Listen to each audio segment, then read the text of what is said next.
sobre revelação e também história, certo? Quando Vandenberg trabalha esta ideia segundo a qual a revelação ela é muito mais um evento histórico, tá? Do que um conjunto, vamos dizer assim, de doutrina e de doutrinas que, segundo ele, seriam ensinos divinamente autorizados, tá? Não é peculiar a Vandenberg, mas é que Vandenberg, certo, vai explorar essa ideia com uma ênfase que lhe é totalmente peculiar. E essa ênfase se torna, então, a chave de toda a sua teologia.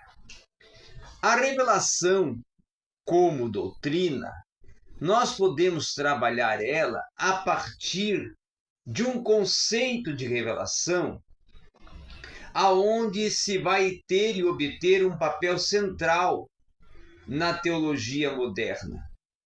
Um papel até exagerado. Isso podemos dizer especialmente devido até a um grande número de embaraços que vão surgindo dentro de dificuldades que surgiram por causa dele.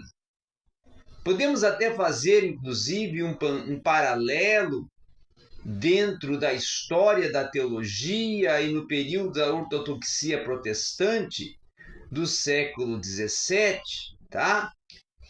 Aonde vamos ver de uma forma até com uma ênfase feita de forma exagerada, a inspiração, certo, verbal, e, ao mesmo tempo, um aspecto que é proposicional ao afirmativo desta revelação. Então, Vandenberg, na verdade, ele desenvolve esse problema a partir de uma autoridade que ele vai trabalhar com ela de uma forma que pode até parecer bastante controversa. Ao aceitarmos vamos dizer assim, o diagnóstico, tá? Ou até uma receita médica, nós vamos fazer por ter todas as razões para crer que o médico é competente e qualificado, que existem realmente procedimentos de testes confirmados que permitam estabelecer a competência de tal tipo de autoridade. Então, a coisa se torna bastante complexa e diferente quando vai se tratar de uma reivindicação absoluta de autoridade e quando uma autoridade não é testada. E aí é em cima disto que Vandenberg começa a sua, vamos dizer assim, tratativa no assunto.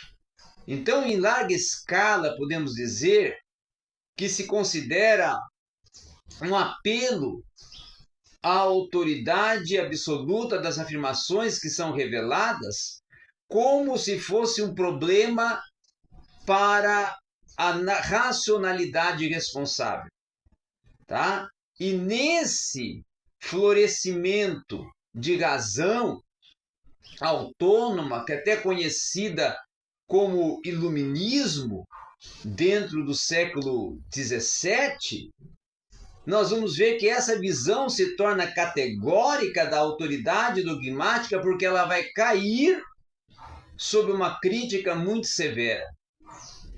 Então, o conceito de revelação, que é um conceito também que podemos colocar aqui como verdades, revelação como verdades comunicadas divinamente, certo? Esse conceito de revelação com verdades comunicadas divinamente, eles vão possibilitar que nós possamos trabalhar a partir de verdades inquestionáveis, infalíveis e que foi atacado de todos os lados pela ciência.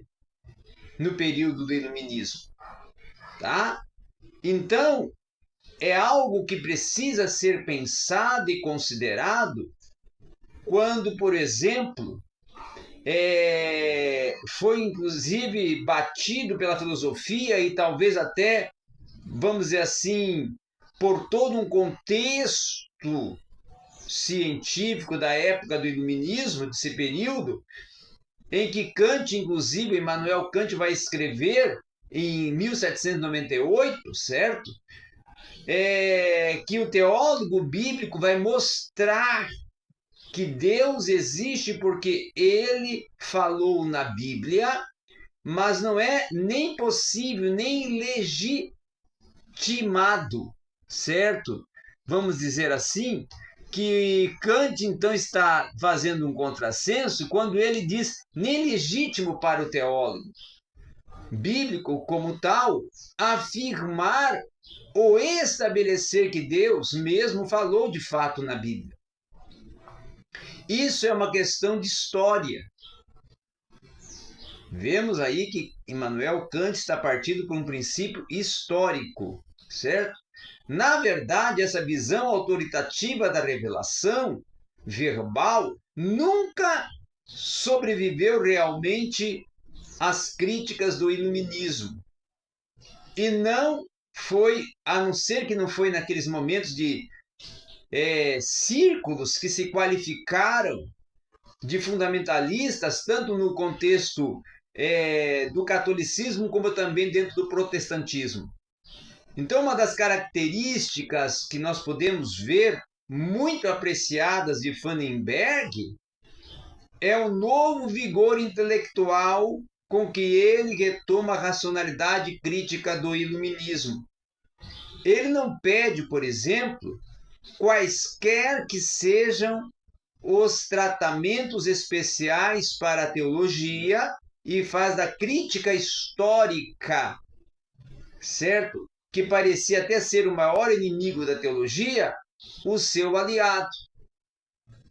Então, como surgiu o seu conceito de revelação como história, podemos dizer que precisamos aqui dar mais uma volta dentro do tempo para o século passado, para assim contradizer aquele conceito de revelação compreendido como um corpo de doutrinas divinamente autorizadas que surgiram de duas tendências dentro do século passado.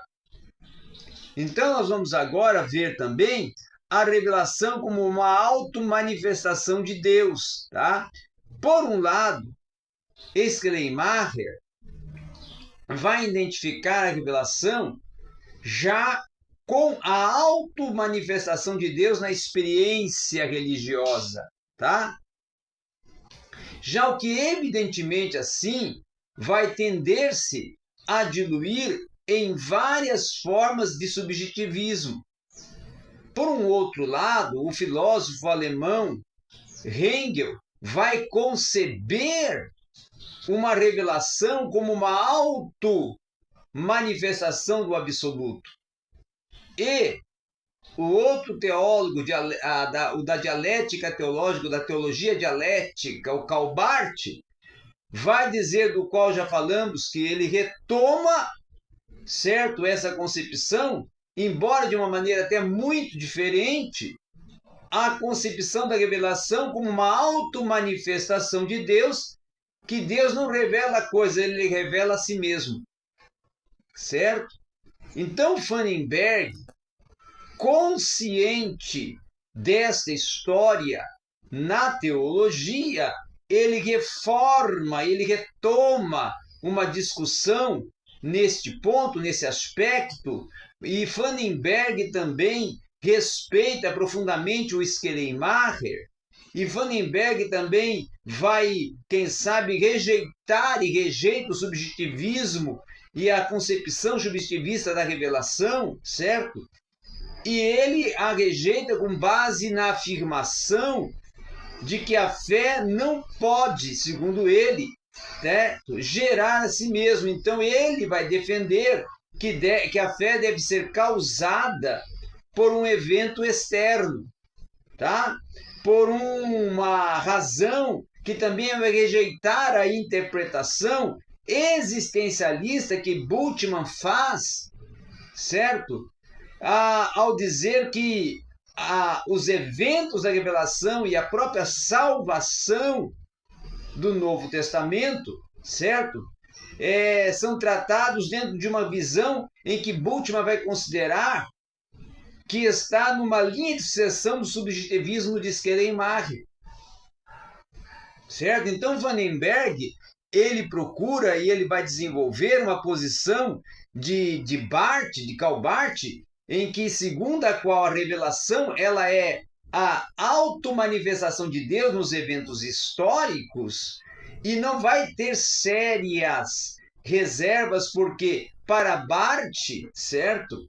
O meio principal da automanifestação de Deus é a palavra de Deus, e nem sempre fica claro, certo? Se Barth vai designar como sendo isso as Sagradas Escrituras, a segunda pessoa da Trindade, ou a palavra pregada em todas as três de uma só vez. Então, nesse aspecto, em muitos contextos, nós podemos dizer que parece evidente que Karl Barth, nesse aspecto, certo?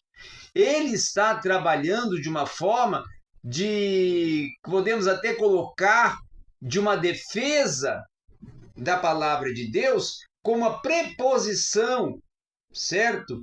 De que ela é autoritativa, ela possui a sua própria autoridade, ela é autojustificativa, ela se autojustifica, e isso autentica a si mesma, ou seja, ela possui uma autenticidade, e então ela pode estar firme sob o fogo da crítica do iluminismo.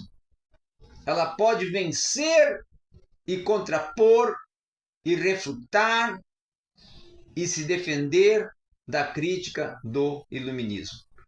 Então, dentro desse aspecto que é tratado, que é discutido, que é abordado e que é desenvolvido todo esse contexto.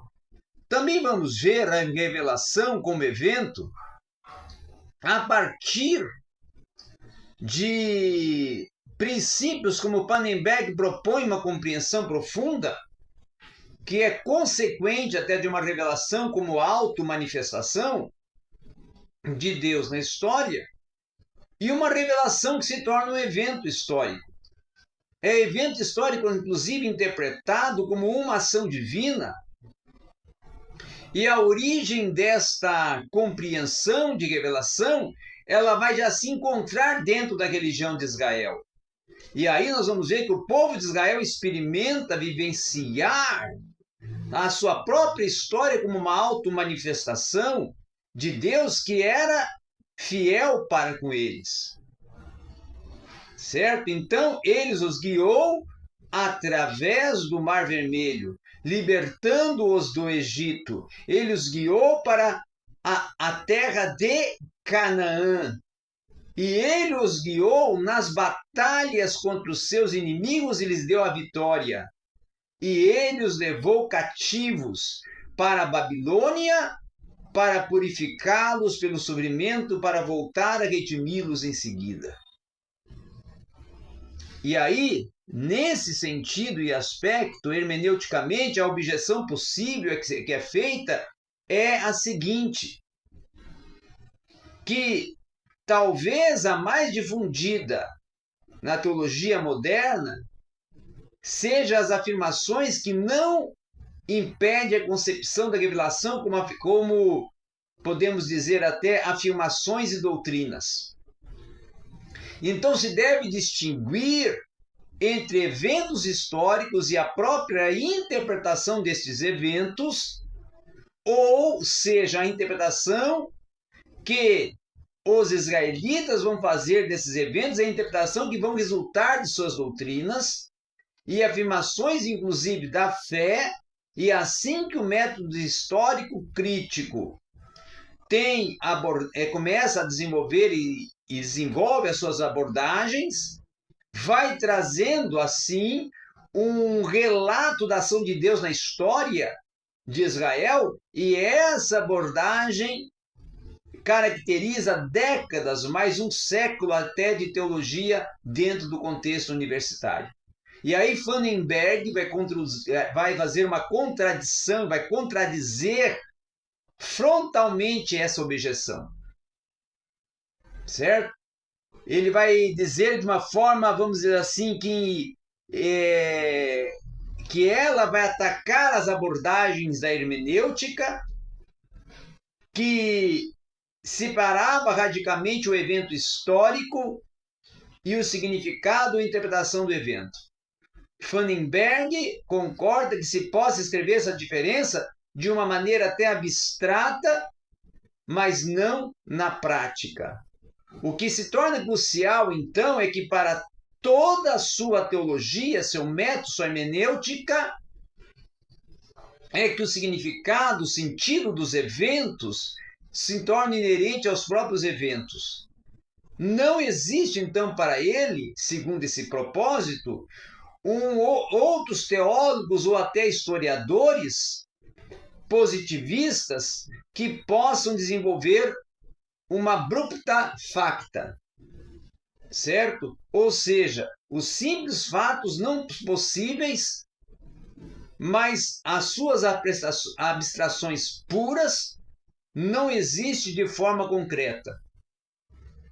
E aí, partindo deste princípio, partindo desta exposição, partindo desse trabalho, é que nós vamos ver ainda ele falando que não existe de forma concretamente no mundo, porque os fatos e os eventos sempre serão vividos, podemos dizer que no contexto no qual eles têm um significado, e a própria análise vai separar-se dentro de um fato de seu sentido, que só vai vir a partir de uma reflexão subsequente, aonde Pannenberg vai introduzir, no entanto, uma reflexão histórica ampla, global, ao invés de fixar a atenção em seus fatos isolados.